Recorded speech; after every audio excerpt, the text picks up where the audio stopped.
करो क्लास के लिए फिर स्टार्ट करते हैं क्लास।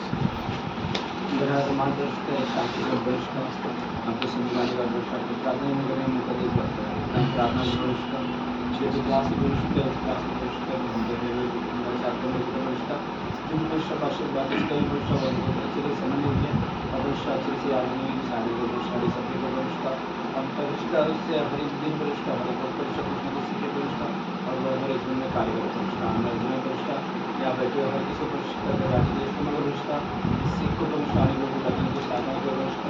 जो बैठे आपके आए एक बात क्लास का आया था हाँ मैं ओके। तो कोई बताएगा पिछले 2 मिनट के लिए रिवीजन करते हैं पिछली क्लास का। तो पिछली क्लास में क्या सिखाया था मैं और कहाँ तक सिखाया था, तो उसके बाद अभी जाते हैं। ठीक है, किसी को याद है पिछली क्लास में क्या बताया था मैंने? क्षमता को बढ़ाना ना, ये क्लास डिसाइपलशिप ऑफ ग्रेस है, राइट।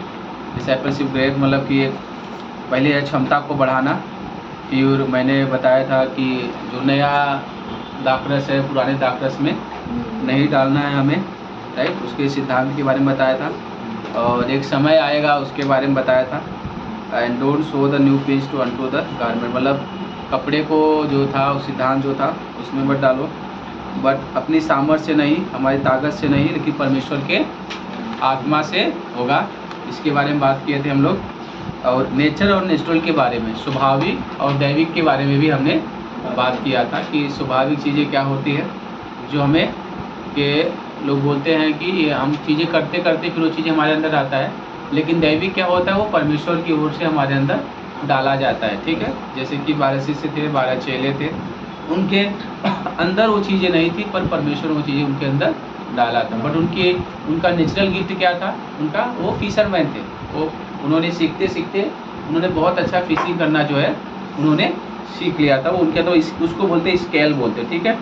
और आगे मैंने बोला था लीड द शेपर्ड, मतलब जो एक अगवा होता है, जो शिष्य होता है, डिसाइपल जो होता है, वह हमेशा भेड़ों की चरवाही और भेड़ों की अगुवाई करने वाला होता है। जो मैंने उदाहरण दिया था याकूब का ऐसे उत्पत्ति का किताब उसने 33:13 में जब वो अपनी भेड़ बकरी को लेकर आता है और तो अपने भाई यूसुफ को क्या करता है?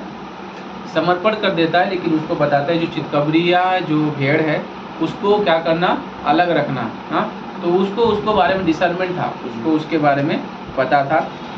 तो इसलिए हमें हमारे जीवन में याद रखना है कि प्रभु यीशु मसीह ने हमें वह मौका दिया है और हमें वह सेवा दिया है, चाहे कोई भी व्यक्ति हो, कोई भी काम क्यों ना हो, लेकिन परमेश्वर हमें सिखाना चाहते हैं कि जैसे वो आपका कार्य नहीं, आप कितना काम करते हो उससे नहीं, पर किस विश्वास योग्यता से काम करते हो वो ज़्यादा मायने रखता है। ठीक है, आपका जो चरवाहा है या सेवकाई हुआ या मिनिस्ट्री हुआ, हम ये लोगों को दिखाने के लिए नहीं करते हैं, परंतु हम परमेश्वर के लिए करते हैं ना। जैसे प्रभु यीशु मसीह ने लूका का किताब 21 अध्याय वचन 2 से 3 में वहाँ पर एक गरीब विधवा का उन्होंने क्या किया?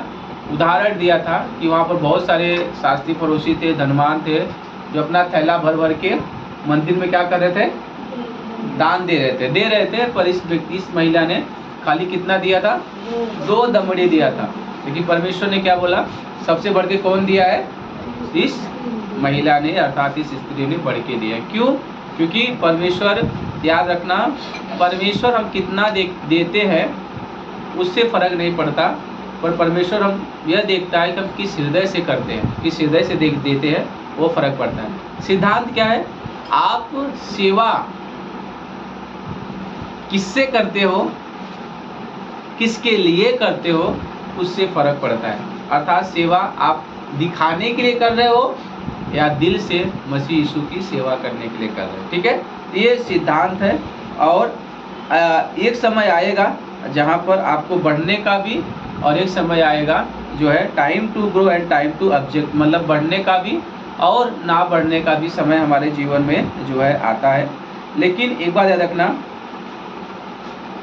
अगला ये चीज़ें है जो मैंने आपको बताया था, don't stuck unless I bide you, मतलब अपने जीवन में कभी भी ऐसे निर्णय नहीं लेना है जब तक आपके जीवन में ऐसे मौके ना आए। जैसे डीएल मूडी ने उन्होंने बोला था कि उन्होंने अपने जीवन में अपने कोशिश कर रहे थे, मेहनत कर रहे थे, परंतु उन्होंने एक समय देखा कि उनकी कोशिश तब तक सफल नहीं हुई जब परमेश्वर उनके जीवन में काम करना शुरू नहीं कर दिया। राइट। तो एक मिशंस लाइफ में, उस सेवक के लाइफ में यही होता है, जो दाऊद राजा भी वो चीज़ों को लेकर करता है। ठीक है, अभी हम लोग देखेंगे कि मसीह के जीवन में, ठीक है, मसीह के जीवन में कैसे हम लूका का 5:2 पढ़िए, देखिए क्या लिखा हुआ है।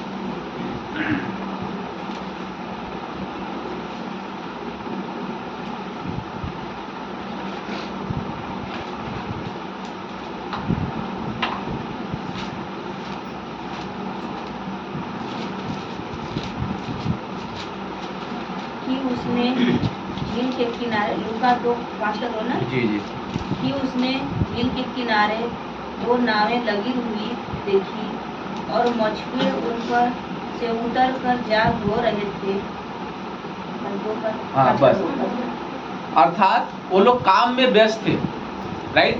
जिस समय परमेश्वर ने उनको पहली बुलाहट दिया, वो क्या कर रहे थे? काम में व्यस्त थे। जब उनके समय परमेश्वर ने उनको सेवा के लिए, सेवकाई के लिए उनको बुलाया, वो क्या कुछ कर रहे थे। ऐसा नहीं थे कि हाथ पे हाथ डाल के बैठे हुए थे। राइट। हम भी जब हमें बुलाया गया, एक शिष्य को जब बुलाया जाता है संसार से सेवा के प्रति, वो शिष्य हमेशा कुछ न कुछ करता रहता है संसार में, संसार मतलब वो हाथ पे हाथ डाल के नहीं। याद रखना, परमेश्वर एक आलसी सेवक को नहीं, पर एक मेहनती, परमेश्वर के पीछे चलने वाला, प्रभु के लिए खड़े होने वाला डिसाइपल को, शिष्य को बुलाता है। तो ये लोग मेहनती थे, समझ रहे हो? ये लोग जाल को धो रहे, उन्होंने मछली पकड़ा था, भले उनको नहीं मिला, पर उन्होंने परिश्रम करने वाले लोग, मेहनती लोग थे। लेकिन जब जीसस ने, यीशु मसीह ने अपने शिष्यों को बुलाया, वो अपने जाल के पास रखे हुए थे, लेकिन जब उनको बुलाया तो उन्होंने जो जाल उनके पास था, उन्होंने उस जाल को छोड़ा और यीशु मसीह के पीछे हो लिया। क्या होता है जब परमेश्वर हमें और आपको क्या करता है? बुलाता है, और उस समय जब हमें और आपको शिष्यों की तरह जाल को छोड़ना पड़ता है। ये जाल क्या हो सकता है? हमारा बिजनेस, हमारी फैमिली, हमारी पढ़ाई, हमारे फ्रेंड, या जो भी हिस्सा आपके लाइफ में हो सकता है, वह हो सकता है। लेकिन जब हम परमेश्वर के लिए आते हैं या परमेश्वर को प्रथम स्थान देते हैं सेवा के लिए, तो कई बार हमें इस सेवकाई में हमें इन चीज़ों के लिए क्या करना पड़ता है? छोड़ना पड़ता है उस बुलाहट के लिए। क्यों? क्योंकि हमने पहले परमेश्वर के लिए हम बुलाए गए हैं एक दास होने के लिए, और हमारी यह जिम्मेदारी है कि हमें जिसके लिए हमें बुलाया गया है हमें उसके लिए जीना है। उसके बाद, उसके कुछ समय बाद हमें निर्णय लेना पड़ेगा बाइबल कॉलेज जाने के लिए, है कि नहीं? लाइक शिष्यों के पास वही था, उन्होंने जाल को छोड़ा, जाल को छोड़ने के बाद वो प्रभु यीशु मसीह के पीछे चले और प्रभु यीशु मसीह सीखना शुरू किया। अभी मैं और सनी हम लोग आ रहे थे आउटरीच से, तो हम लोग बात कर रहे थे कि परमेश्वर का अनुग्रह है कि हमारे पास हॉस्टल है, हमारे पास अच्छा बेड है, हमारे पास खाने की सुविधा है। यीशु मसीह के पास तो कोई बाइबल कॉलेज नहीं था, बाइबल कॉलेज इनसे उनके पास कोई रूम नहीं था कि चलो वहाँ पे तुम बैठो, वहाँ पे तुम्हारे लिए पानी का, खाने का, बेड का सुविधा है करके। वो तो बाल भून के खाते थे बेचारे, वो सुबह खाते थे, उनको शाम को पता अगला खाना किसके घर पे जाना है। लाइक कि मैं जक्कई घर पे खाना मिलेगा या फिर लाजर घर पे खाना मिलेगा। राइट, उनको पता नहीं था, वो किसी और लाइक वो निर्भर थे। एक डिसाइपल जब उसको बुलाया जाता है परमेश्वर की सेवा के लिए, परमेश्वर के पीछे चलने के लिए, वह संसार की चीज़ों को त्याग करता है, अपने स्वभाव, अपनी ज़रूरतों को छोड़ के वह परमेश्वर के पीछे पूरी तरह से समर्पण होके परमेश्वर के पीछे चलता है। इस बात को समझने की कोशिश करें। जब उनको हम बाइबल कॉलेज के लिए बुलाया जाता है, जहाँ पे हमें तैयार किया जाता है, तो हम निर्णय लेते हैं बढ़ने के लिए, और हम यह पाते हैं कि हमारा एक जिम्मेदारी आ जाता है। हमें जहाँ पे खूब मेहनत करना पड़ता है, सालों तक करने के लिए। और उसके बाद कई बार हम अपने लाइफ में परिश्रम करते हैं और प्रभु के लिए संसार की जाल को छोड़कर प्रभु की सेवा करते हैं। जाल जैसे मैंने आपको बताया। अब आप सोच सकते हो मेरे लाइफ में ऐसा कौन सा जाल है जो मुझे प्रभु की सेवा करने के लिए, प्रभु के पीछे चलने के लिए वो जाल मुझे रोक रहा है, या मुझे उस जाल को छोड़ना पड़ेगा। मेरे लाइफ में कॉल सेंटर का जॉब था, वो मेरे लिए जाल था जो मुझे छोड़ना था। बीए का पढ़ाई एडमिशन कर गया था, फर्स्ट ईयर चालू हो गया था, मेरे लिए वो जाल था, वो नेट था जो मुझे प्रभु के लिए छोड़ना पड़ा। जो मेरे सपने मैंने बना के रखे थे इंजीनियरिंग करने का कि मैं बीटेक करूँगा, मुझे वो चीज़ों को छोड़ना पड़ा।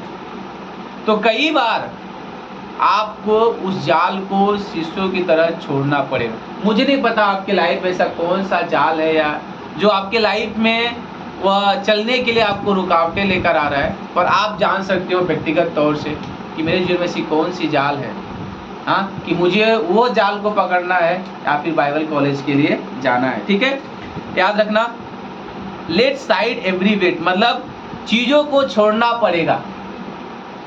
पढ़िए इब्रानी का 12:1 पढ़िए।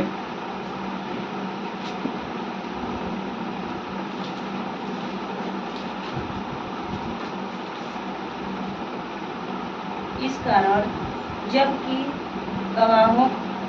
गवाहों का ऐसा बड़ा बादल हमको घेरे हुए है, तो आओ हर एक रोकने वाली वस्तु और उलझाने वाले पाप को दूर करके और वह दौड़ जिसमें हमें दौड़ना है, धीरज से दौड़े। पंक्ति को अंडरलाइन करिए। इब्रानी 12:1 अंडरलाइन करिए।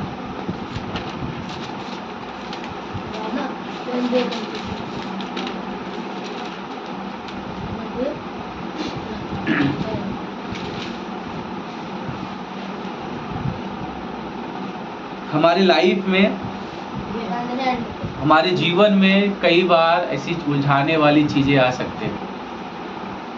हमारे लाइफ में कई बार ऐसे रोकने वाली चीज़ें आ सकते हैं, जिसको कई बार हमें परमेश्वर के लिए क्या करना पड़ेगा, छोड़ना पड़ेगा।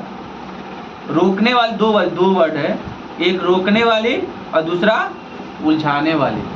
दो चीज़ें, एक आपको रोकेगा और दूसरा आपको उलझाएगा। याद रखना, आपकी सफलता आपको रोकेगा और आपका फेलियर आपको उलझाएगा। ध्यान से सुनिए इस बात को। आपका कार्य जो आप जिसमें सफल जो कर रहे हो वो आपको रोकेगा, लेकिन जो आपका पाप है वो आपको क्या करेगा, उलझाएगा। अरे मैं परमेश्वर को चलूँगा तो लोग मेरे बारे में क्या कहेंगे, अरे मैं तो ऐसा व्यक्ति हूँ, मैं भला सेवा कैसे कर सकता हूँ, मैं तो गिरा हुआ, मैं तो फेल, मैं तो पापी, मेरा लाइफ सो एंड सो ऐसा हुआ था, मैं भला परमेश्वर के पीछे कैसे चल सकता हूँ। तो कई बार हमारी लाइफ में ऐसे आएंगे, पर बाइबल का वचन क्या बोलता है, उसे दूर करके, लेट बी साइड, उसे दूर करना है। हमें दूर करना मतलब छोड़ना है। शिशु ने उस जाल को छोड़ा, दूर किया, हमें भी दूर करना पड़ेगा। अगर मुझे परमेश्वर के पीछे, परमेश्वर की सेवा, परमेश्वर का शिष्य बनना है, तो मुझे परमेश्वर के लिए बहुत सारी चीज़ों को छोड़ना पड़ेगा।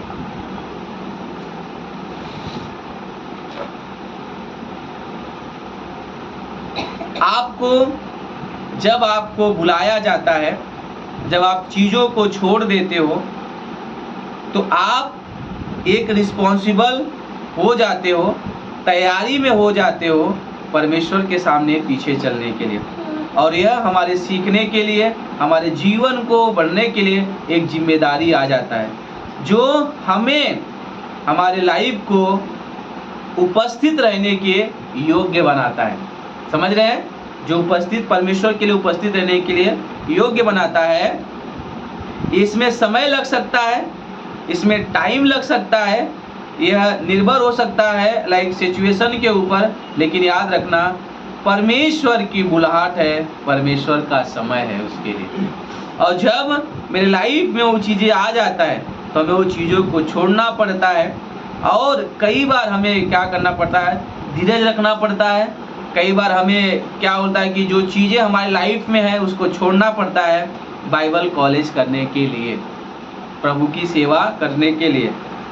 इसलिए निराश नहीं होना है। अपने आप को यह फील मत करो कि मैंने अपनी जाल को छोड़ दिया है, या फिर उसको होल्ड करके मत बैठो जिसे आपने लिया है। पर याद रखना आपने उसको, God give us the plan is glorified by our doing all thing decent and the order. परमेश्वर उन चीज़ों के द्वारा ऊंचा उठाया जाता है और उसको महिमा मिलता है जब आप परमेश्वर के लिए कुछ चीज़ों को छोड़ते हो। पढ़िए पहला कृतियों का 14 का 40 वचन पढ़िए।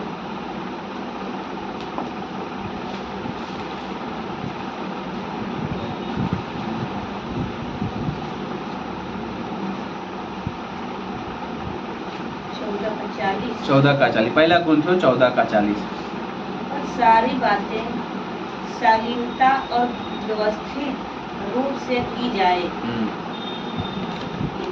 हाँ, एक ही वचन, मतलब पूरे हम जो भी करते हैं शालीनता के साथ करिए, व्यवस्थित के साथ करिए। जब परमेश्वर ने हमें बुलाया है तो हमें पूरी व्यवस्थित के साथ, शालीनता के साथ हमें चीज़ें करना है, क्योंकि हम जानते हैं कि यह जो बुलाया गया है, जो नाजाल को छोड़ना है, परमेश्वर चलना। जैसे कि अब्राहम ने अपने देश को छोड़ा जब उसको परमेश्वर ने बुलाया था, और शिष्यों ने अपने जाल को छोड़ा जब परमेश्वर ने उनको बुलाया गया था। भजन संहिता 50 का 23 पढ़िए।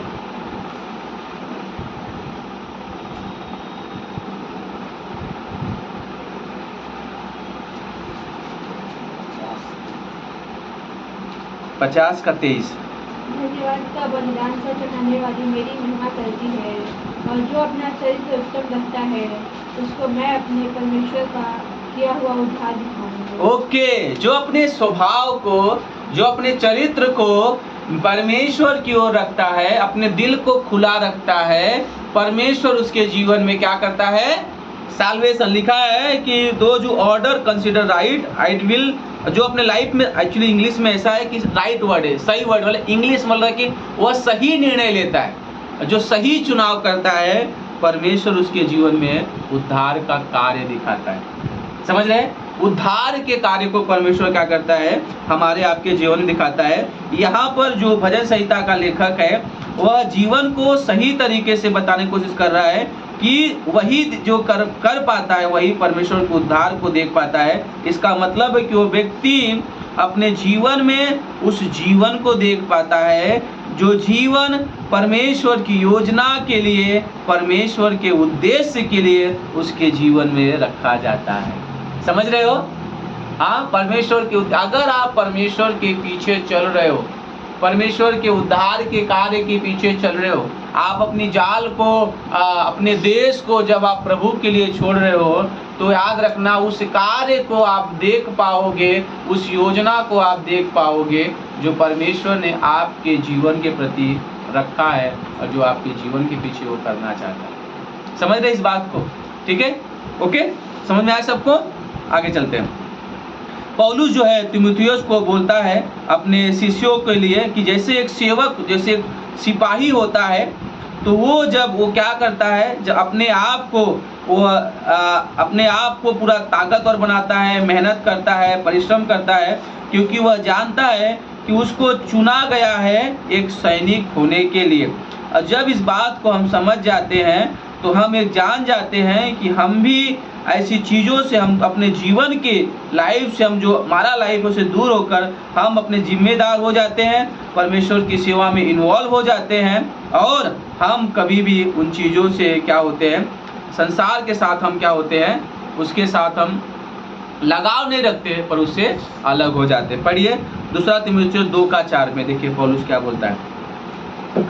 दूसरा तीमुथियुस 2 का 4।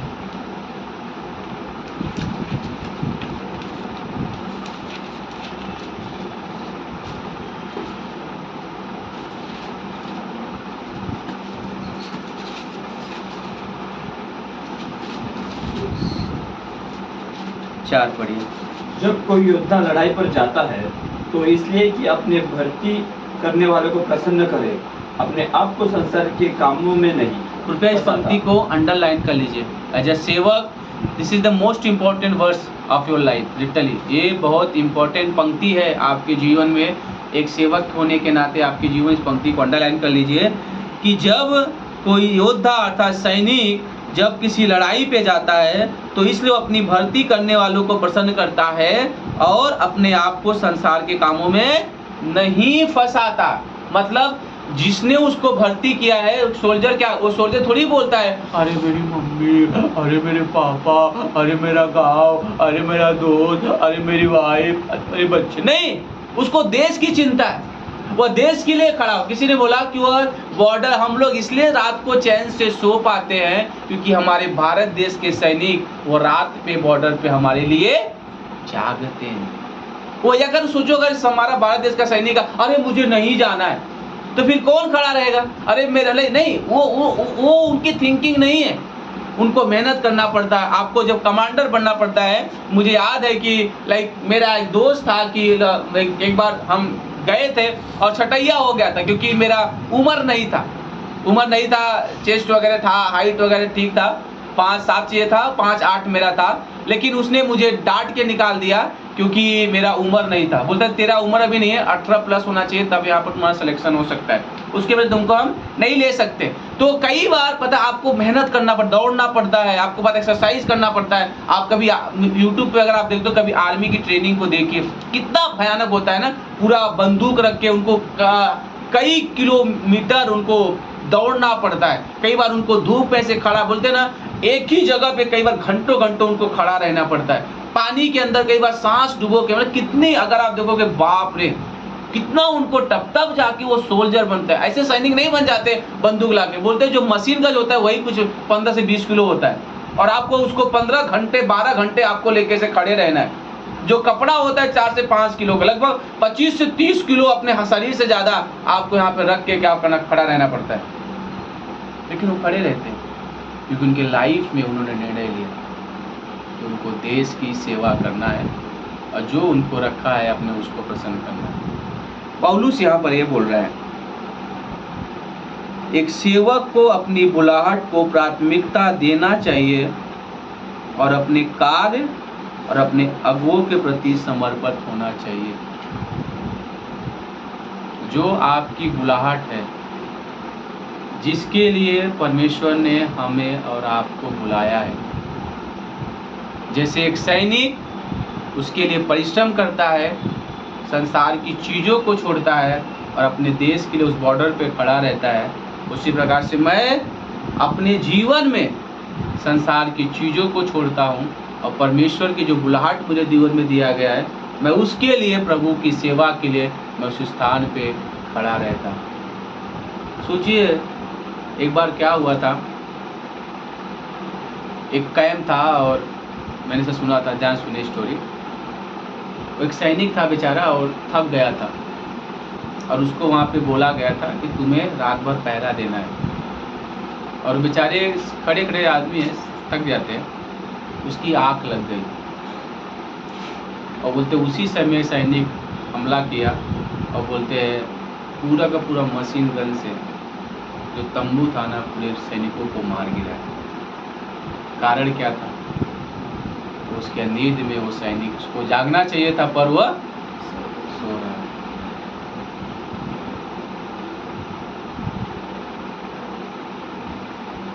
पहला पतरस 5:8 निकालिए और पढ़िए उसको।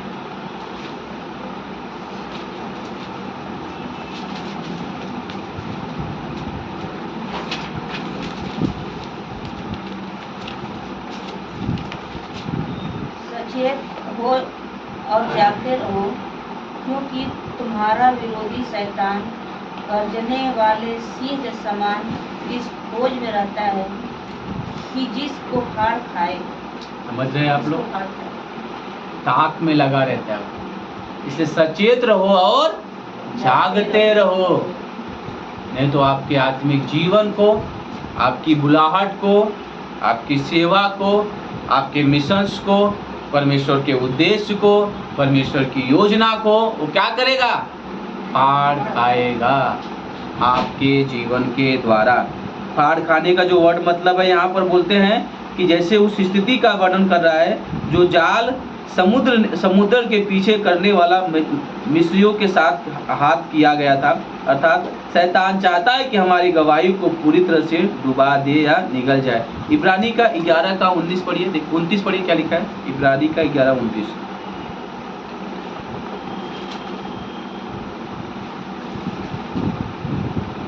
विश्वास ही से वे लाल समुद्र के पार हाँ। ऐसे उतर गए जैसे सूखी भूमि पर से, और आज मिस्रियों ने वैसा ही करना चाहा तो जब मिस्रियों ने वैसा ही करना चाहा तो सब डूब मरे। ओके, मतलब वो क्या कर रहे थे, जैसे मतलब यह है, सुनिए ध्यान से बातों को, कि यहाँ पर यह है कि जैसे उन लोगों ने, वो लोग बोले कि हम जाएंगे, वो लोग घुस गए उसमें कि हम भी उनको फाड़ का मतलब अलग कर देंगे, हम भी, समझ रहे हो, हम भी अलग कर देंगे, समुद्र को भी क्या करेंगे, अलग कर देंगे और उनको जाके, लेकिन परमेश्वर ने उनको समुद्र को एक कर दिया था, समुद्र को उनको जोड़ दिया था। लेकिन वह शैतान क्या करेगा, लेकिन जैसे ही वहाँ पे वो गए, उन्होंने जैसे उसमें वो लोग गए, परमेश्वर ने क्या किया, उन्होंने घुस तो गए, लेकिन परमेश्वर ने क्या किया, उनको वो पानी में क्या हुए, डूब गए। राइट, शैतान वही करता है, वो आपके लाइफ में मानो मतलब ये मौका है, जैसे वो वर्ड यूज कर रहा है, मतलब ये वर्ड इस प्रकार से है कि वहाँ पे रास्ता खुला हुआ था उनके लिए कि वो लोग उसमें जाएं, पर वो परमेश्वर की योजना थी कि जाओ, लेकिन जैसे वो गए, परमेश्वर समुद्र को क्या किया, बंद कर दिया और सब लोग उसमें क्या हुए, डूब मरे। शैतान आपके लाइफ में परीक्षाओं का दरवाजा खोलता है और जैसे आप उसमें प्रवेश करते हो और आपको उसमें चपेट में ले लेता है। एक कहानी थी एक शेर का, और जिसके पास सोने का क्या बोलते हैं, कंगन बोलते हैं, कड़ा बोलते हैं, उसके पास सोने का कड़ा था, लेकिन वो शेर जो है बहुत बूढ़ा था, शेर बहुत बूढ़ा था। तो लोग क्या करते थे, बोले कि शेर के पास जो है, जो जाएगा उसको सोने का कड़ा मिलेगा, लेकिन शेर बूढ़ा है, उसको कोई कुछ कर नहीं पाएगा। तो एक दिन एक आदमी गया, तो शेर ने उसको बुलाया, काल्पनिक घटना है, अरे मेरे पास आओ। तो बोलता है नहीं तुम शेर हो, तुम तो मुझे मार दोगे। अरे मैं तो बूढ़ा हूँ, मेरा हाथ पाँव देख रहे हो कैसे है, मैं तुम्हें इसलिए नहीं बुला हूँ कि तुमको खाना चाहता हूँ, मैं तुमको इसलिए बुला रहा हूँ तो सोने का कड़ा मैं तुम्हें देना। अरे सोने का कड़ा, सिरवा हमके सोने का कड़ा देता, अब तो अब अमीर हो,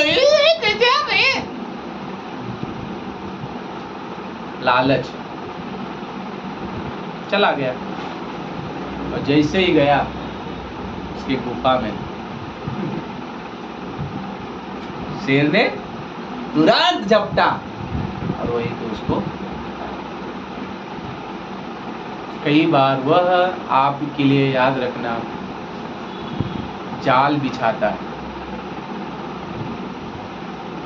शैतान आपके लाइफ में, विश्वासी जीवन में जाल बिछाता है आपको फंसाने के लिए। वो जाल भी बिछाएगा और जाल के अंदर दाना भी डालेगा, चारा भी डालेगा, और फिर आपके जीवन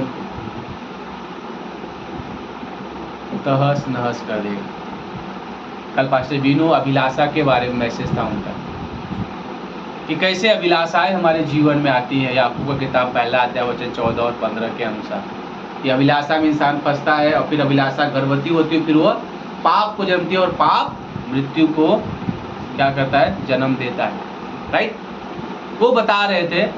और वो अभिलाषा भरा जीवन, पता है आपको मालूम है, सिमसोन के लाइफ में जो फलिस्तीनी थे ना, उन्होंने उसके लाइफ में दलीला के रूप में जाल बिछाया था, दलीला को अपना चारा के रूप अपनाया। और वो दलीला, उसकी कमजोरी क्या थी सिमसोन की, वो लड़कियों के पीछे बहुत जल्दी मोहित हो जाता था। उनको पता था इसकी सबसे बड़ी कमजोरी है, इसलिए अगर इसको हराना है तो इसकी कमजोरी जानो, तभी इसको हरा सकते हैं। लेकिन कमजोरी हारने से पहले दूसरी कमजोरी क्या है, इसको लड़की पसंद है, इसके लड़की को भेजो ताकि वो लड़की इसकी जान सके इसकी ताकत का राज क्या है। फिर वह लड़की उसके पीछे जाती है, उसको बहलाती फुसलाती पता है क्या किया, उसको अपनी ओर आकर्षित किया। और फिर वो सोचा कि मैं तो कई बार उसको ना बोला, उसको लगा मैं तो फंसूंगा नहीं। लेकिन शिमशोन क्या हुआ, उसकी जाल में फंस जाता है। और जो सबसे बड़ा ताकत का लट उसके रहता है, उससे बोलता है मैं बचपन से नाजरी हूँ, मेरा जब से पैदा हुआ कभी बाल नहीं काटा गया, अगर मैं लटे के काट दिया तो मेरी सामत मुझसे हो गया काम, फंस गए जाल में। सोच सकते हैं कि मेरे लाइफ में ऐसा क्या है, ऐसा कौन सा जाल है जिसमें मैं फंसा हुआ, क्योंकि गरजते हुए सिंह के समान वो तो है, वो मेरे जीवन को फाड़ खाने के लिए क्या है, वह तैयार है। लेकिन एक सैनिक जो होता है वह समझौता नहीं करता है, वह अपनी बुलाहट के लिए, अपनी ताकत के लिए वह तैयार रहता है, वह मेहनत करता है। इसलिए यहाँ पर क्या बोल रहा है, दूसरा तीमुथियुस 2 अध्याय में वचन 4 में कि योद्धा इसलिए अपनी भर्ती करने वाले को प्रसन्न करे, अपने संसार के कामों में नहीं फंसता। वो फंसता नहीं है शैतान के संसार के कार्यों के लिए, शैतान के कार्यों वो फंसता नहीं है, वह भागता है। वह अपनी सेवा के लिए, अपनी बुलाहट के लिए, परमेश्वर के कार्य के लिए क्या करता है, वह बुलाहट के पीछे क्या करता है, वह अपना जीवन समर्पण करता है। और हमारा जो जीवन है उस प्रकार से जिम्मेदार वाला होना चाहिए। अगला आता है डिटैचमेंट। अगला पॉइंट है अलग होना। डिटैचमेंट बोले तो अलग होना, ठीक है। हमें याद रखना, हम इस संसार में है पर इस संसार के नहीं है। और क्योंकि हम इस संसार में है, इसलिए हमें इस संसार में बहुत सारे कार्य जिसे हमें करना पड़ता है, अर्थात रूम का भाड़ा देना, खाना खाना, कपड़े पहनना, हमें लोगों से बात करना, ट्रेन को लेना, बस में जाना, खरीदना, बेचना, ये सब चीज़ें हम करते हैं। पर हमें हमारे जीवन में मत्ती का 6:33 करना है। जो हमारी प्रथम प्रायोरिटी है वह संसार में तो है, संसार की जो कुछ चीज़ें उस पर हम कर रहे हैं जो ज़रूरत की चीज़ें हैं, बट पहले हमारी प्रथम प्रायोरिटी है मत्ती का 6:33, seek the first kingdom of God. पहले तुम परमेश्वर के राज उसकी धार्मिकता की खोज करो, अर्थात हमें पहले परमेश्वर के जो राज्य है उसको हमें खोजना है। अर्थात हमें जो है क्या करना है कि कलीसिया की प्लांट में, कलीसिया के सेवा में हमें उसमें इन्वॉल्व होना है। हमें चाहे चर्च का मीटिंग हो, चाहे कलीसिया का काम हो, हमें क्या होना है, प्रभु के जो हमें बुलाए गए हैं हमें उसमें क्या होना है, इन्वॉल्व। चाहे वो प्रेज मार्च हो, चाहे बाइबल कॉलेज हो, इन सब चीज़ों में हमें क्या होना है, हमें इन्वॉल्व होना है। और हमें परमेश्वर के पीछे चलना है। कई बार हो सकता है आपका परिवार, आपकी फैमिली उसमें शायद वो उसमें होंगे, बट कई बार आपको नहीं भी होंगे, लेकिन फिर भी आपको इस संसार में होते हुए भी इस संसार से अलग रहना है। पर ये पहला कुरिन्थियों का 7:31 देखिए क्या लिखा हुआ है, बहुत अच्छा सिद्धांत है वहाँ पे। 7:30 और 31 दोनों पढ़िए।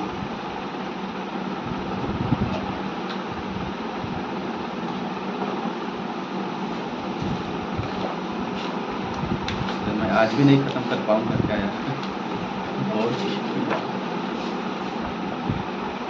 चलिए ठीक है, पढ़िए। हाँ 7:30 और 31।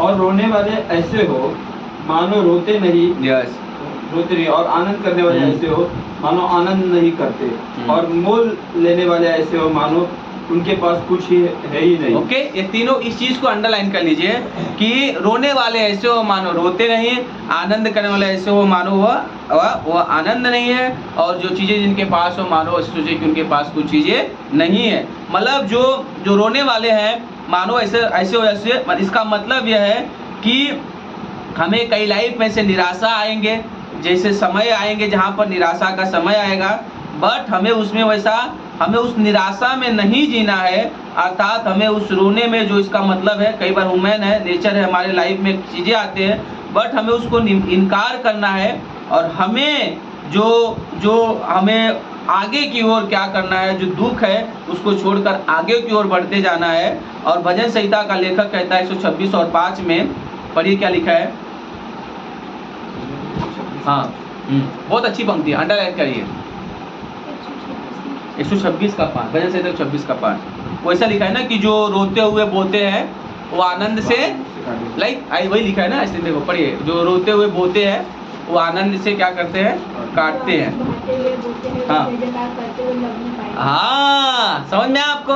आज हम शायद हो सकता है हमें दुख उठाना पड़ रहा है, आज हमें शायद वो तकलीफों का, दुखों का हो सकता है हमें आपको सामना करना पड़ रहा है, पर एक समय आएगा कि हम आनंद के साथ उस कटनी को वापस काटेंगे।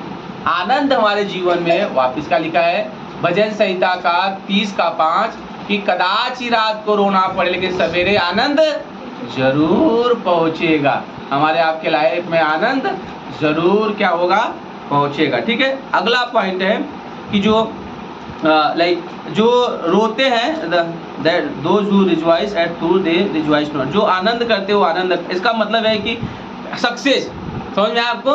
कई बार लाइफ में बहुत सफलता आ जाएगा लेकिन फिर भी हमें सफलता में खुश नहीं होना है। बोल भैया फलाना गाड़ी लिए, अब लोग चलो राइडिंग पे, लोग दिखाने लगता है ना।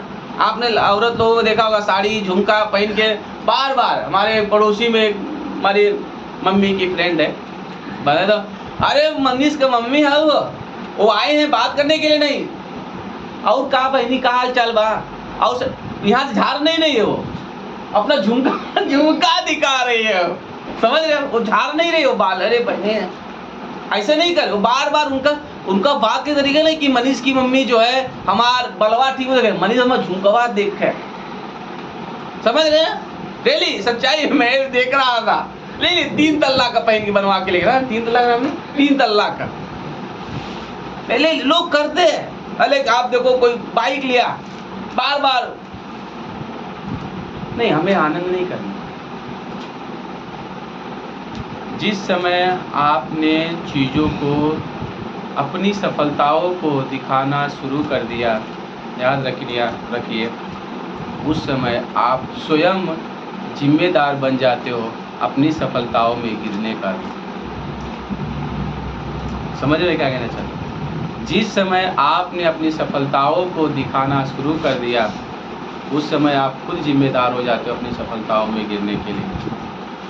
हमें आनंद जो है नहीं करना है, लेकिन हमें याद रखना कि अपने सक्सेस अपने लाइफ में होता है, हम जॉयफुल इवेंट आते हैं, मौके आते हैं, लेकिन पौलुस बोलता है कि हमें ऐसे हमेशा ऐसा खुश और आनंद होना है, पर हमें हमेशा के लिए नहीं होना है, पर हमें उसे छोड़ के हमें क्या करना है, वी मस्ट कीप मूविंग, हमें आगे बढ़ते जाना है।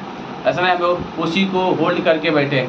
मैंने कुछ समय पहले मैंने बाइबल पढ़ा था, मैंने कुछ समय पहले मैंने प्रार्थना किया था, कुछ समय पहले मैंने किसी को सुसमाचार प्रचार किया था, कुछ समय पहले मेरी लाइफ में परमेश्वर ने चमत्कार किया। पुरानी बातें अभी तक उसको लेके बैठे हुए, वही जो खुशी था नहीं। परमेश्वर आगे आपकी लाइफ में कुछ करना चाहता है, प्रभु आपकी लाइफ में कुछ योजना बना के रखा है, उसके आगे की ओर देखो। पौलुस क्या बोलता है, पुरानी जो बातें बीत गई मैं उसको आगे की ओर दौड़ा जाता हूँ। आगे की ओर दौड़िए, आगे की ओर, परमेश्वर आगे की ओर हमें लेके जाना चाहता है। बोलता है मूव फॉरवर्ड वर्ड यूज है कि आगे की ओर चलते जाओ। हाँ, तो हमें आगे की ओर जाना है, हमें आगे की ओर बढ़ते जाना है, हमें उसी में आनंद को लेकर हमें उसके पीछे होल्ड नहीं करना, हमें बैठे नहीं रहना है, लोगों को दिखाना नहीं है।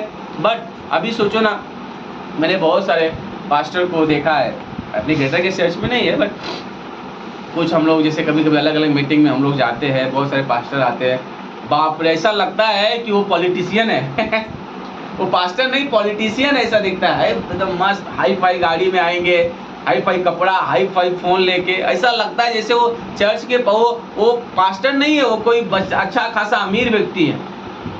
रियली मैं रियली पास्टर काल के जीवन से देखता था।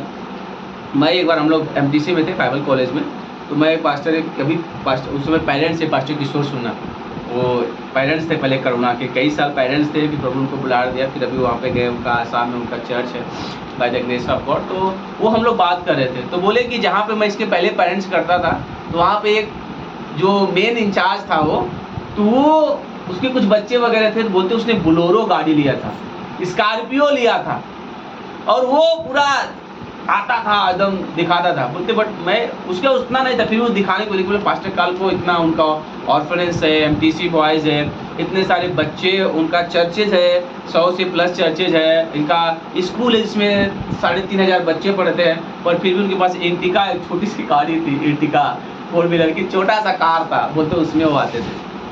उन्होंने कभी दिखावा अपने लिए, कभी मैंने पास्टर काल एक ऐसे व्यक्ति थे ना, जो मैंने शायद ही मैं उनको देखता था कि जो अपने लिए खर्चा, अपने लिए जीते थे लिटरली। लाइक कई बार होता है ना, अगर आप अपने लिए जीना शुरू करोगे तो फिर परमेश्वर के लिए आप कब जियोगे? समझ रहे मैं क्या कहना चाहता हूँ?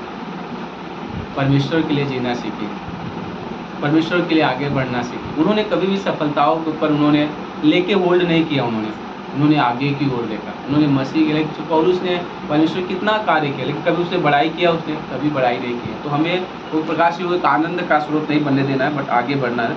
Those who possess through the possess not, क्या लिखा है? तीसरा पढ़िए, वो क्या मतलब उसका क्या है? वचन 31 पे क्या लिखा है, पढ़े क्या? वही पहला पुरुष के साथ का। और इस संसार के साथ व्यवहार करने वाले ऐसे हो कि संसार ही के न बोले, क्योंकि इस संसार की रीति और व्यवहार बदलते जाते हैं। ओके, तो हमें संसार के जैसे मतलब उसको हावी नहीं होने देना, मतलब पोजेस मतलब होता है ना हावी होना, अब बस में करना चीज़ें होता है, तो हमें क्या होना है, we can use the word possess, मतलब कई बार ये संसार क्या करता है, हमें पोजेस करना चाहता है, बट हमें उसको अपने ऊपर पोजेस नहीं होने देना है। ये जो क्रिस्टोफर कोलंबस ने क्या बोला था, सुनिए ध्यान से, मैंने बोला था है ना, क्रिस्टोफर कोलंबस ने, उन्होंने बोला था, क्रिस्टोफर कोलंबस से, money does not make you happy, it will make you busy. Christopher Columbus ने क्या कहा था कि पैसा जो है वो आपको आनंद नहीं देगा, लेकिन आपको व्यस्त रखेगा। सीरियसली, पैसा जो है वो आपको आनंद, खुशी नहीं देगा, बल्कि आपको बिजी रखेगा, आपको व्यस्त रखेगा, और ये सच्चाई है, क्रिस्टोफर कोलंबस ने कहा था। तो इसलिए हमें, जो हम जिम्मेदार है, as we are stewardship of God, हम जैसे परमेश्वर के भंडारीपन है, हमें परमेश्वर को देना है, और हमें अपना जो समय, हमें जो जीवन इस समय मिला है, हमें उससे अलग हो जाना है, और हमें अपने आप को, हमें याद रखना कि क्या लिखा है, remember the Lord's wife, Lord मतलब लूत की पत्नी को याद रखो। लूत की पत्नी के लाइफ में क्या हुआ, किसी को याद है? वो क्या बन गई थी? नमक का खंबा बन गई थी। क्यों? उसने किसको प्रिय जाना था? शहर को, सदोम और गमोरा को। वहाँ पे मेरे दामाद है, वहाँ पे मेरी संपत्ति है, वहाँ पे मैंने घर बनाया है, वो मेरा 2 BHK है, वहाँ पे मैंने घर सजाया है, कितना अच्छा है, मैंने कितना अच्छा रखा है, मेरे शादी होने वाला था मेरी बेटी का, क्या क्या चीज़ें रखा था वहाँ, बहुत सारी चीज़ें थी, और वो चीज़ें उसको लुभाई, और उसने पीछे की ओर देखा, और क्या हुआ? नमक का खंबा वो हो गई। इसलिए हमारे लाइफ में she missed out the tree in her life broken life. कई बार क्या होता है, उसने अपने जीवन में, उसने उस चीज़ों को क्या किया, खो दिया। उसने उस चीज़ों को देखा जिससे वो जुड़ गई तथा सदोम और गमोरा को देखा पीछे मुड़कर, और उसने उस चीज़ों को वह क्या किया, खो दिया, और उस चीज़ों से पीछे हो गए। और आज उसके लाइफ में कई बार लोग आज क्या करते हैं, हम अपने गार्डन को, अपने फूल को, अपने किचन को हम देखते हैं। पास्टर सालर बोलते हैं कि लाइक उन्होंने अपने एक स्टूडेंट को जो 3rd ईयर 4th ईयर के लिए वो रेडी हो गया था, सुनिए ध्यान से बात सुनिए ध्यान से।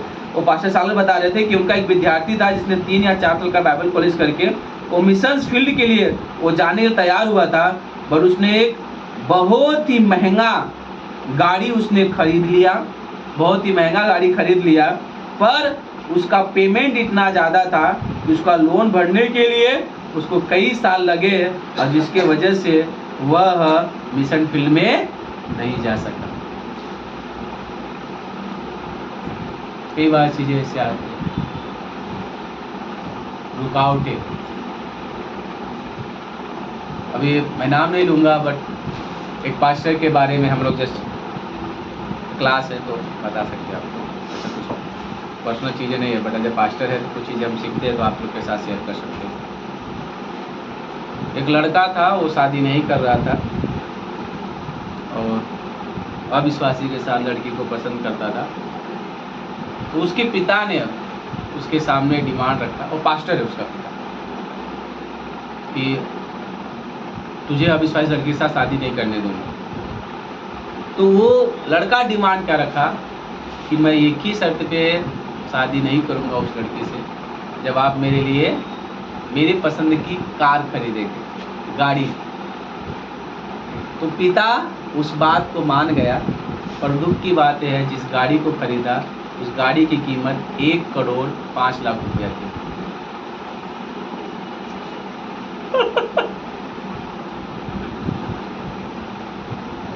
क्या छाप छोड़ा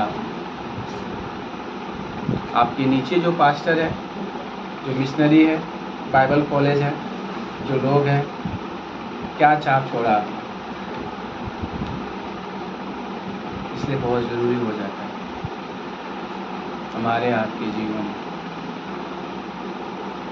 संसार और संसार की वस्तु के साथ इतना भी मत कर लो, जो परमेश्वर ने आपको सेवा, आपके लिए मिशन सौंपा है, आप उसको पूरा न कर सको। इसलिए हमें जो है अपने जीवन में उन चीज़ों को छोड़ना पड़ता है और परमेश्वर के पीछे चलना पड़ता है। याद रखना, अगला पॉइंट है, जो शिष्य होता है उसके लाइफ में अनुशासन भी शामिल होता है। जो शिष्य होता है उसके लाइफ में क्या होता है? अनुशासन भी होता है।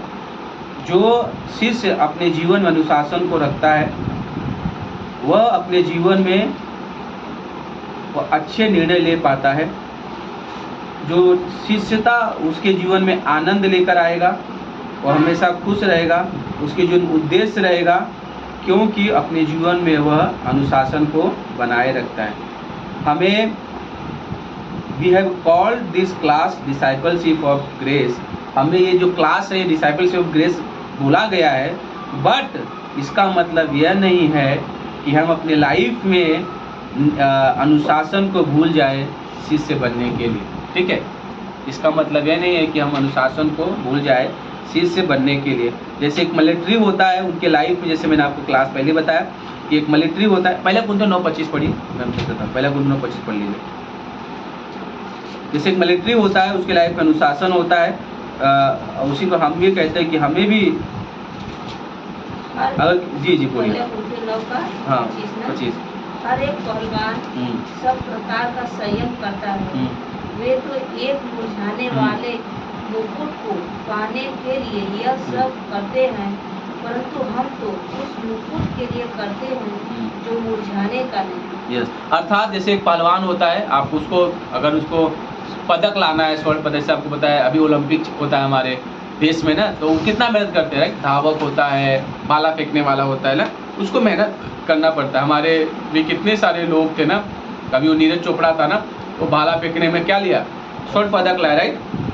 तो उसने मेहनत किया, उसने परिश्रम किया, लेकिन वो मेहनत, उसने अनुशासन रखा। ऐसे नहीं कि चलो पूरा खाना खा के पड़ा हुआ है, उसने कोई नियम नहीं, उसने अनुशासन रखा, वो अपने रखा, और जिसके कारण क्या हुआ उसके लाइफ में है। लाइक दुनिया में कोई भी हो, अगर आप बिजनेस करते हो, आपको कैरियर बनाना है, म्यूजिक हुआ, स्पोर्ट हुआ, तो आपको क्या करना पड़ेगा? उसको will not do it without discipline. आप उसको बिना अनुशासन के नहीं कर सकते। इसलिए पौलुस एथलेटिक वर्ड को यहाँ पे बोल रहा है अनुशासन के लिए, कि हमारे लाइफ में भी ऐसे भी अनुशासन होने चाहिए, ताकि हम win crowd of glory the near of, like वो तो मैं जो मेहनत करते हैं वो उस मुरझाने वाले मुकुट के लिए करते हैं, लेकिन हम जो मेहनत कर रहे हैं, हमें ना मुरझाने वाला मुकुट जो परमेश्वर हमें स्वर्ग में देगा, उसके लिए हम क्या करते हैं? सेवा करते हुए जीवन में क्या करते हैं? अनुशासन लेकर आते हैं। इसका मतलब यह नहीं है कि यीशु मसीह के जो हमें कुछ नियम है या फिर लेके आता है, बट हम अनुशासन करते हैं, शिष्यता में लेकर आते हैं। बट हम जानते हैं कि जिस कार्य के लिए हम आगे बढ़ना है, हमें उसे पूरा करना है। और अब जैसे अलग और लोग करते वैसा नहीं, बट हम उसको संपूर्ण तरीके से, हम उसको धीरज के साथ, जो हमें बुलाया गया है, जो हमारी ज़रूरत है, हम उसको पूरी तरह से हम उसको बनाते हैं, उसको करते हैं और अपने जीवन में और जो विचार है उसमें बढ़ते जाते हैं। इसलिए अपने लाइफ में डिसाइपलशिप होने के नाते हमें अवेलेबल अर्थात हमें उपलब्ध होना है।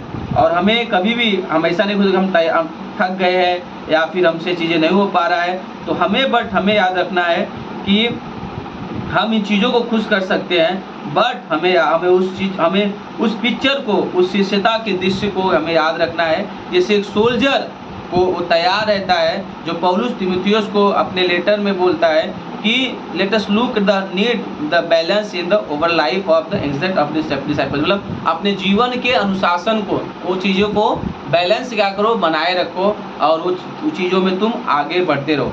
तो इसके लिए जो प्रैक्टिकल जो वर्ड है स्टूडेंट के लिए, जो शिष्यता के लिए जो वर्ड यूज किया गया है डिसाइपलशिप के लिए, वह होता है which is the learn of pupillar, अर्थात जो सीखने वाला होता है, जो विद्यार्थी होता है वह क्या होता है, सीखने वाला होता है। तो हमें भी क्या होना है, जो कि हमें एक सीखने वाला, हमें जो है ज्ञान वाला नहीं, लेकिन अपने प्रैक्टिकल जीवन में, अपने अनुशासित जीवन में जो हमें सीखते रहता है, और उसको लागू भी करता है और उसको अपने जीवन में हैबिट को क्या बोलते हैं, आदत बना लेता है और उसके अनुसार वो चलता रहता है।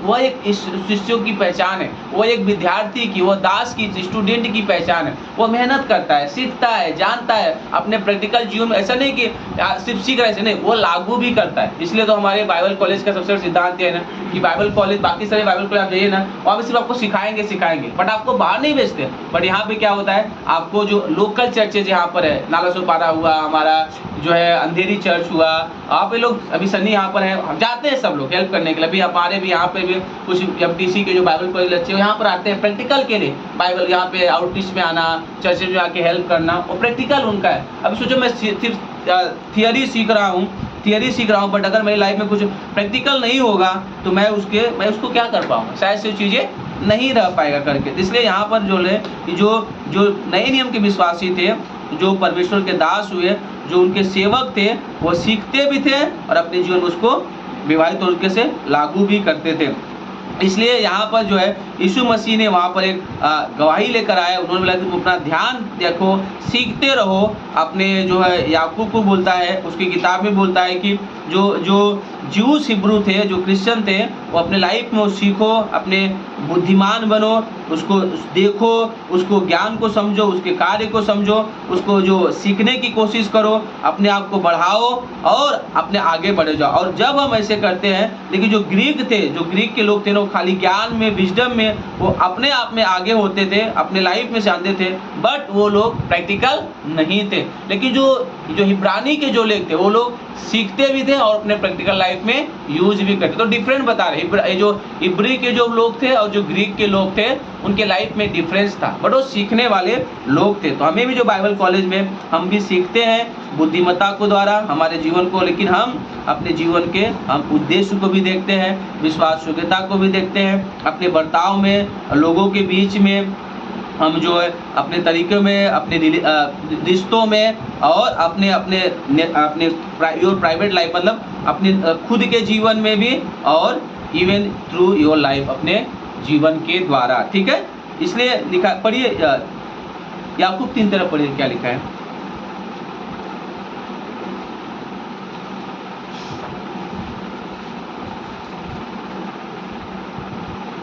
ज्ञानवान और समझदार कौन है, जो ऐसा हो वह अपने कामों को अच्छे चाल से उस नम्रता सहित प्रकट को ज्ञान से उत्पन्न होती है। ओके, तो मतलब वो प्रैक्टिकल बता रहा है। पहला पार्ट, अगर तुम्हें से कोई ज्ञानी है तो क्या करे, वह क्या लिखा है बी पार्ट में, पढ़ेंगे फिर से आप। वाइज मैन इज वो क्या करता है, अपने ज्ञान से वो लोगों को दिखाता है, अपने स्वभाव, उसके बातचीत में, उसके कार्य के द्वारा ना, अपने नम्रता के द्वारा लोगों को दिखाता है। राइट, वो उसकी पहचान है। क्योंकि ऐसा सिर्फ नहीं कि सिर्फ सीमित है करके वो जान ले, नहीं, इकट्ठा नहीं कर रहा है, और उसे जो इकट्ठा किया है उससे वह जी। याद रखना नॉलेज और विजडम में फ़र्क क्या है, सुनिए ध्यान से। नॉलेज क्या होता है, मैं जानता हूँ, लेकिन विजडम ये होता है ज्ञान और बुद्धिमत्ता। ओके सुनिए, ज्ञान, नॉलेज और विजडम, ज्ञान और बुद्धिमत्ता में फ़र्क क्या होता है। ज्ञान यह है कि मैं जानता हूँ, बुद्धिमत्ता यह है कि मैं जो जानता हूँ उसमें जीता हूँ। फिर से सुनिए, ज्ञान यह है जो मैं जानता हूँ, पर विजडम यह है जो मैं जानता हूँ उसमें मैं जीता हूँ। यह फ़र्क है नॉलेज व्यक्ति के बारे में और विजडम व्यक्ति के बारे में, ठीक है। ओके, याद रखना जो ग्रीक लोग थे वो ज्ञानवान थे, लेकिन जो हिब्रू लोग थे वो विजडम वाले लोग थे, वो सिर्फ जानते नहीं थे, वो जीते भी लोग थे करके। इसलिए यहाँ पर परमेश्वर बोल रहा है कि मैं लोगों के लिए प्रार्थना करता हूँ, क्योंकि जो खेत है वो पक चुके हैं पर मजदूर बहुत थोड़े हैं। इसलिए हमें एक मजदूर बनना है और हमें उस लेबर की ओर देखना है जो अपने प्रति सेवा की हो, जिसको बुलाया, जैसे तीमुथियुस को परमेश्वर ने, पौलुस ने बोला तुझे बुलाया गया है कि ताकि तू जो परमेश्वर की पढ़ाई करे, उसके ज्ञान को समझे और तुझे पढ़िए उसको। दूसरा तीमुथियुस 2:15, पहले तुझे 15:17 पढ़िए, 5:17 पढ़िए फटाते कोई, क्योंकि थोड़ा सा हो रहा है। दूसरा तीमुथियुस 2:15, पहला तीमुथियुस 5:17 पढ़ लीजिए। अपने आप को परमेश्वर का ग्रहण योग्य और ऐसा काम करते Yes. हुए ठहराने का प्रयत्न करो, राइट, जो लज्जित होने न पाए और जो सत्य के वचन को ठीक बुद्धि से यस, काम में लाता हो। ओके। पंक्ति को अंडरलाइन कर लीजिए, हमें लाता हो, वो मतलब क्या कर रहा है, वो ग्रहण योग्य हो, वो परिश्रम कर रहा है, वो लाने की योग्य। और पहला तीमुथियुस 5:17 पढ़िए। जो प्राचीन अच्छा प्रबंध करते हैं, विशेष करके वे जो वचन सुनाते हैं और सिखाने में परिश्रम करते हैं, जो बुनियादी की योग्य समझे जाए। ओके, तो यहाँ पर कहने का मतलब है, जो बाइबल यहाँ पे बता रहा है कि कह रहा है कि हम सिर्फ इसको जानना ही नहीं है, खाली अपने प्रचार में या फिर अपने शब्दों में नहीं करना है, बट अपने जीवन में भी हमें क्या करना है, उसको सिर्फ प्रचार में और सिर्फ प्रसार में सिर्फ नहीं रुकना है, परंतु अपने व्यक्तिगत जीवन में उसको क्या करना है, लागू करना है, ठीक है। अगला वर्ड है प्रैक्टिकल, मतलब कि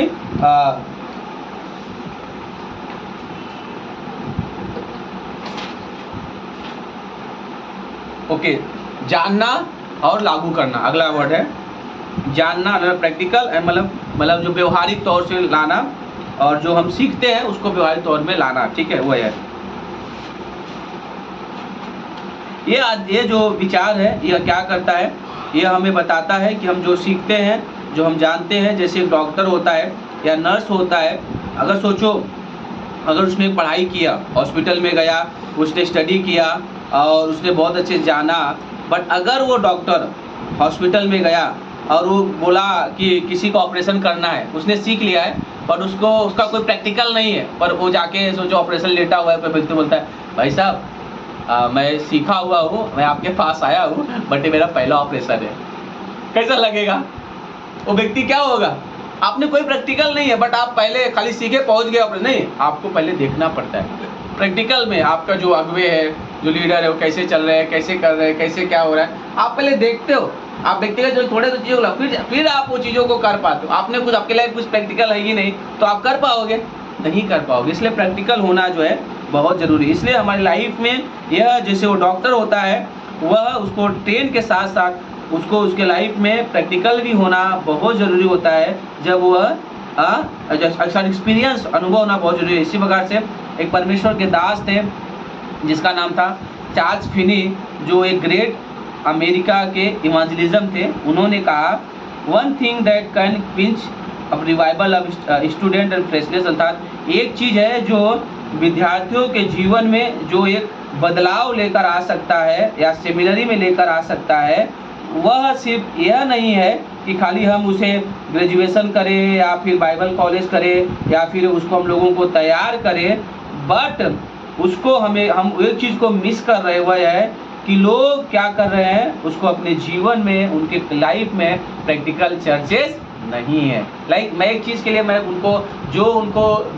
बदलाव नहीं लेकर आ रहा है, चार्ल्स फिनी बोल रहे हैं, परमेश्वर के दास, जो प्रभु के सुसमाचार चल रहे थे कि आज कलीसिया में लोगों में जो बड़े बड़े सेमिनार है, बड़े जिनको रिवाइवल इसलिए नहीं आ रहा है कि लोग सिर्फ सीख रहे हैं और वो प्रैक्टिकल नहीं कर रहे हैं। इसलिए हमें क्या करना है, we must conduct practical training during the Bible college necessary. मतलब इसलिए हमें क्या करना है, जब हम बाइबल कॉलेज करते हैं तो हमारी लाइफ में प्रैक्टिकल भी होना बहुत ही ज़रूरी है। जब हमारी लाइफ में प्रैक्टिकल होगा तो हम अपनी लाइफ में उन चीज़ों को व्यक्तिगत तौर से जो सीखते हैं, जो जानते हैं, याद रखना, जो हम जानते हैं जब हम प्रैक्टिकल करते हैं तो हम उसे और सीख पाते हैं। आमीन आमीन। ओके अरविंद भाई प्रार्थना करिए, फिर क्लास को बंद करते हैं।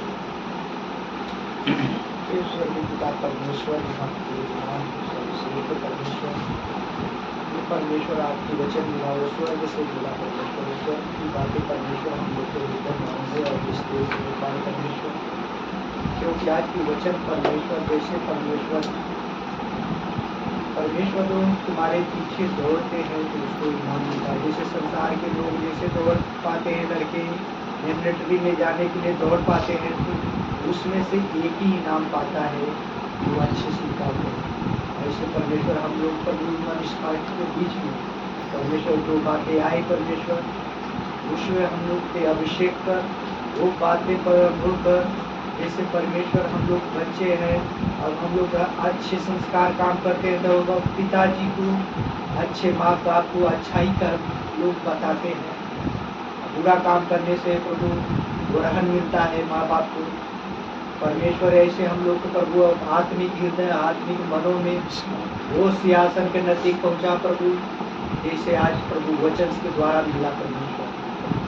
वो वचन परमेश्वर जैसे हम लोग का प्रभु संसार में हम लोग शरीर के लिए भूख मिटाते हैं, वैसे आत्माओं के बीच में परमेश्वर ये आज की वचन अभिषेक आत्माओं को प्रभु अभिषेक कर अब तक नजदीक सिंहासन के नजदीक पहुंचने के लिए हम लोग प्रभु कठोर मन, कठोर विचार, कठोर सोच, कठोर बातें प्रभु निकल जाए।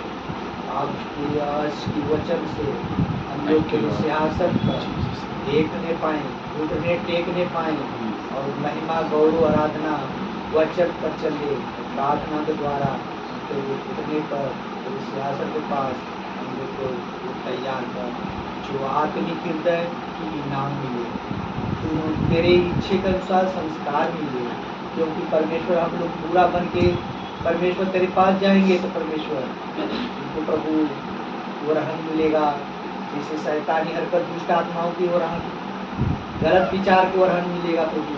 अच्छे कर्म करेंगे तो अपने गोद में बैठा के हाथों में रख कर पुतले की नाही दिन रात रक्षा करेगा।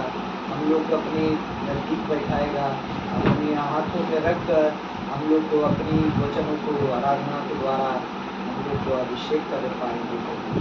ऐसा होने के लिए मदद किया, इसलिए मैं कोटि कोटि धन्यवाद करता हूँ। छोटे से प्रार्थना प्रभु यीशु मसीह के नाम में मांगते हैं।